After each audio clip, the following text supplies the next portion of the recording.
Welcome to Musing with Tonya D. I am your host once again, Tonya D, and thanks for joining me.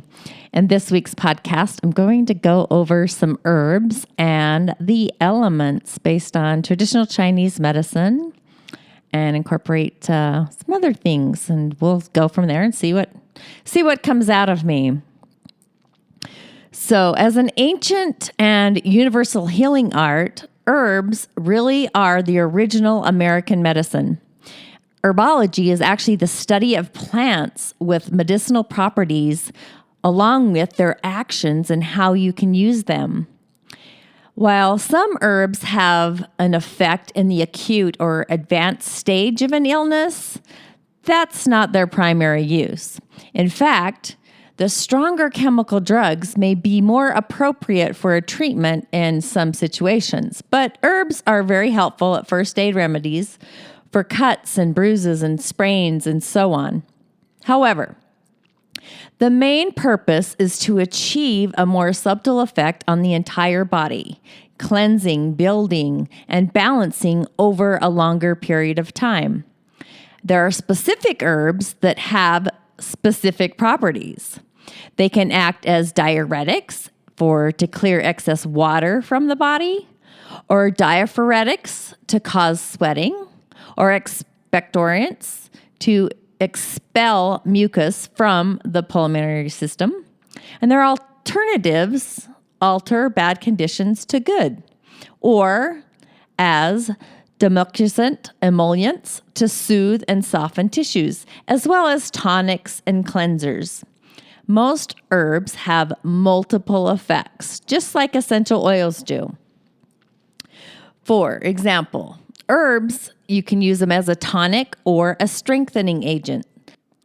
Many herbs having a tonic effect on specific organs or systems in the body. For example, comfrey root is a tonic for the lungs and mucous linings, where dandelion root is for the liver, red raspberry leaves for the uterus, and nettle actually tonifies the kidneys.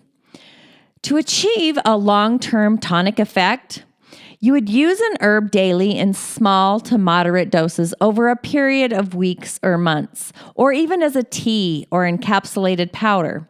A tonic dose might be 1 tablespoon of an herb per cup of water prepared as a tea once or twice daily, or 2 small capsules of powdered herb twice daily. Herbal formulas can be used in an individual to balance certain systemic and or specific imbalances. For example, again, taking the herb lavender as an example reveals multiple ways that this herb can be used. First, if you think about the beauty of the growing plants along with the spectrum of colored flowers, it's nourishing to the eyes. Lavender's purple flowers are quite aesthetic. Along with their aromatic quality, the plant has a wonderful effect, especially on our subtle spirit and our temperament. There's a whole subclass of herbology known as aromatherapy. Lavender flowers, along with their perfume, have been used for headaches and nausea, in preparation for childbirth and in helping expel afterbirth, as well as for freshly scented closets and drawers. The third main use for herbs is their internal effect. Teas from lavender flowers or leaves have been used to prevent fainting, nausea, and even for vomiting or stomach aches. Another common use for herbs has been as seasonings in cooking. Lavender is one seasonal herb. Others are basil, oregano, thyme, rosemary, and marjoram, and so many more. Another herb that grows all over the United States and has multiple external and internal uses is plantain. There are 2 varieties, broadleaf and long, or lancet leaf. Both plants are usable. Plantain has much traditional folklore surrounding it, and it's also known as Indian buckwheat, nature's little Band-Aid.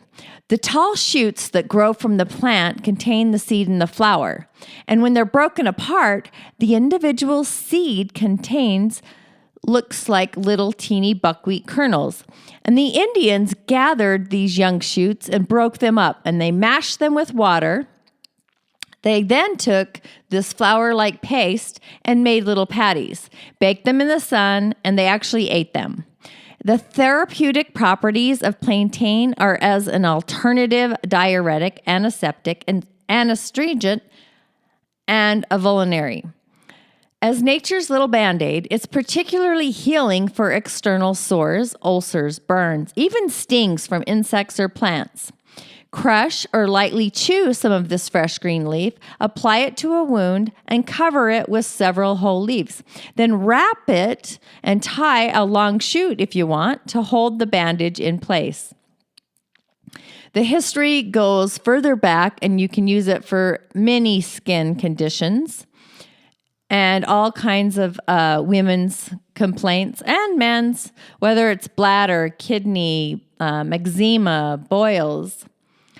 And you can also use it daily because it's said to promote fertility. Even chewing the root can be helpful for toothaches. It's just a good herb to know. Now, there's a tendency for people to overuse certain herbs that have apparently good effect.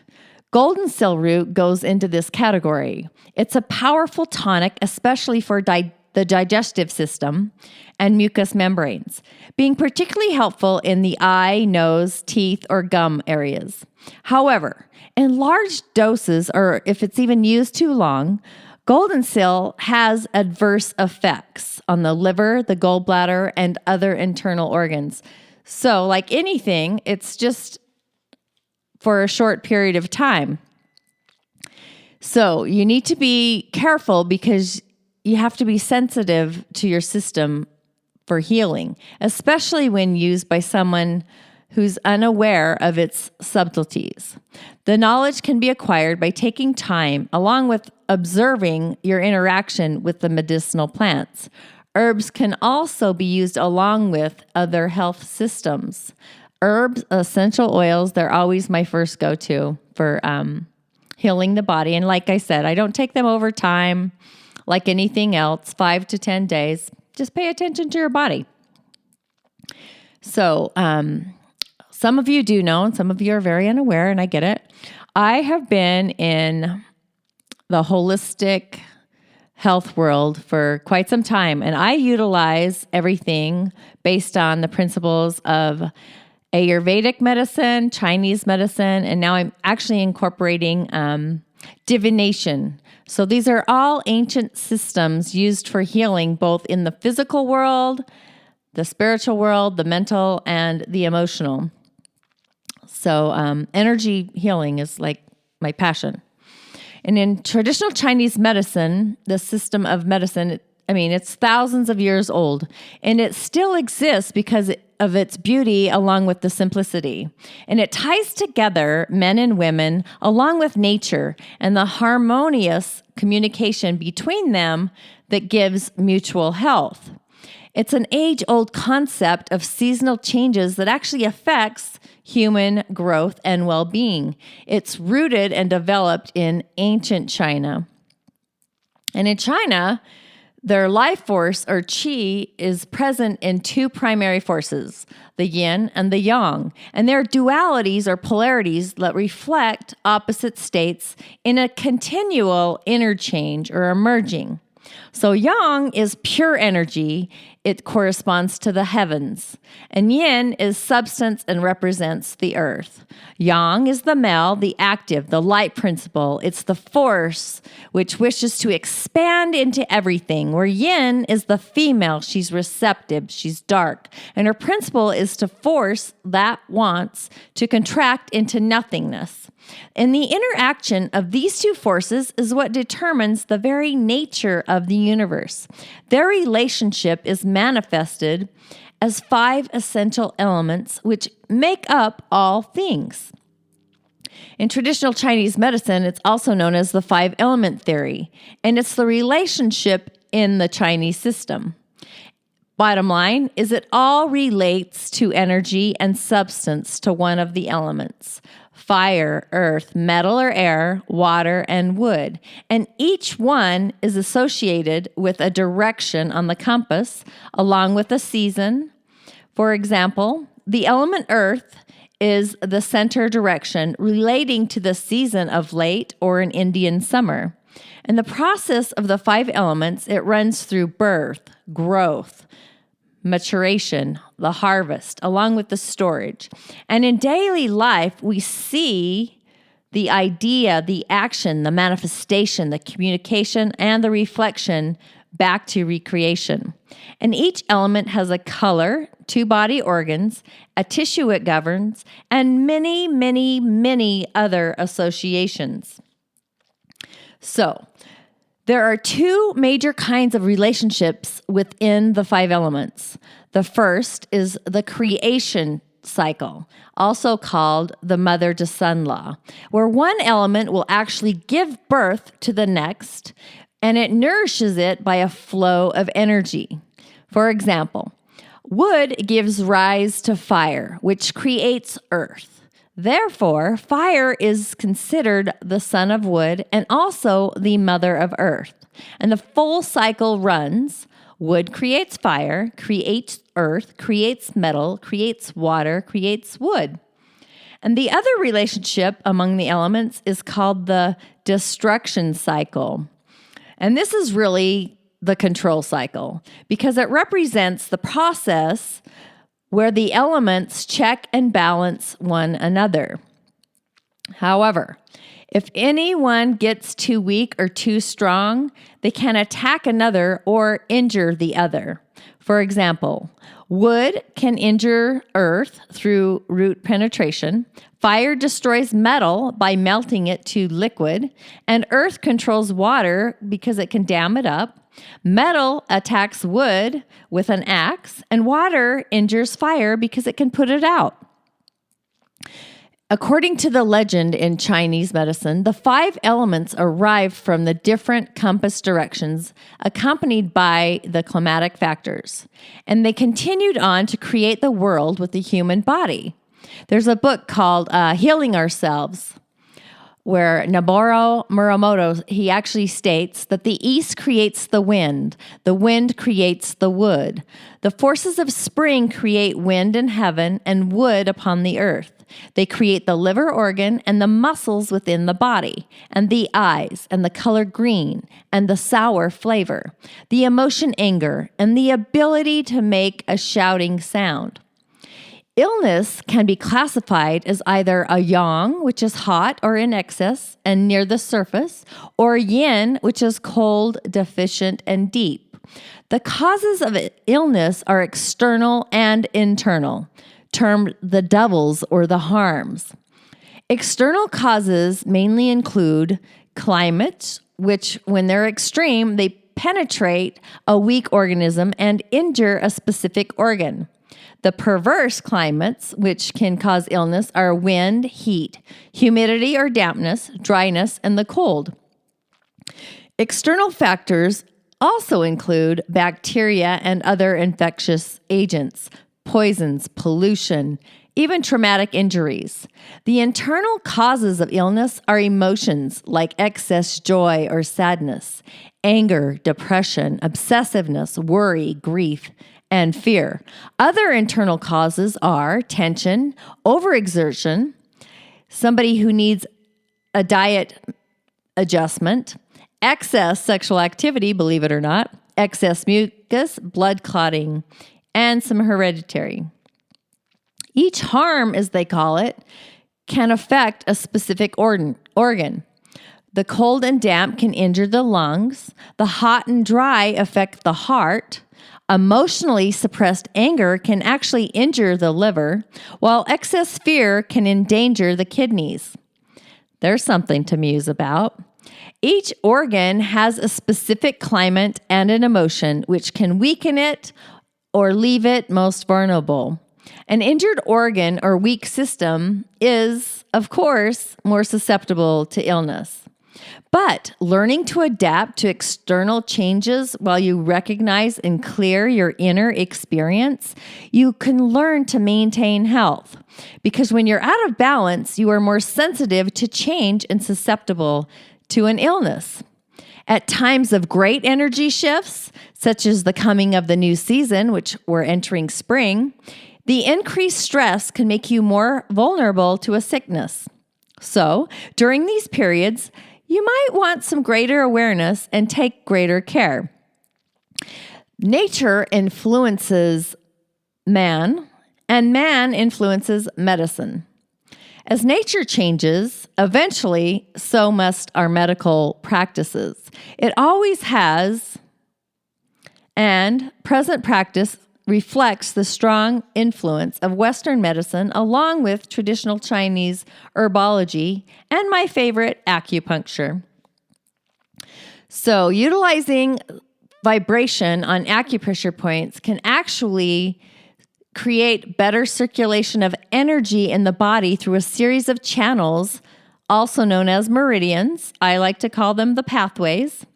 And you use these meridians to create the life force or the chi. It's actually how it flows. Just as with the blood, the lymph, and the nervous system, there must be an open flow to maintain health. And your environment and everything you think and feel affects the flow of this energy. So when the chi flows is upset for a period of time, then physical symptoms can manifest. And when the flow is open, the organs are strong and functioning. There is a balance and everyone is well. Every 24 hours, the chi flows through the entire body and the 12 meridians in a specific pattern. For each 2-hour period, one organ is actually dominant, and the flow can be mapped out anatomically along the meridians. As an example, the peak energy for the lungs actually occurs between 3 and 5 a.m. And if this organ or meridian has excessive energy, it may become most apparent during the 3 to 5 a.m. time. 12 hours later from that peak time is considered the low energy point of the day for that organ, and that is between 3 and 5 p.m. for the lungs. If symptoms occur from a weak or deficient organ, they're going to appear during the low energy time. So if you observe the anatomy of the meridians, you can follow the flow of one meridian to the next throughout the day. As an introduction to traditional Chinese medicine, it's a simple overview of concepts of an ancient Oriental theory about the human body, nature, life, and how they're all connected. It takes a lot of patience, along with practice, to get a real grasp on it. And you can begin to see and evolve with your system when you pay attention to a different view of illness along with health. This is a pretty long quote, but I'm going to read it to you anyway. Do not mistake acquirement of mere knowledge for power. Like food, these things must be digested and assimilated to become life or force. Learning is not wisdom. Knowledge is not necessarily vital energy. The student who has to cram through a school or a college course, who has made themselves merely a receptacle for the teacher's thoughts and ideas, is actually not educated. He has not gained much. He is a reservoir, not a fountain. One retains, the other gives forth. Unless his knowledge is converted into wisdom, into faculty, it will become stagnant like still water. There's some food for thought. That's from Leaves of Gold. So, with that said, thanks for musing with me. That is the end of today's podcast. The next podcast, I'm actually going to jump into spring and the season of the wood element. And that is what we are in right now. So it's time to do some spring energetic cleaning of your body. Talk to you soon. Thanks for musing with me and have a great day.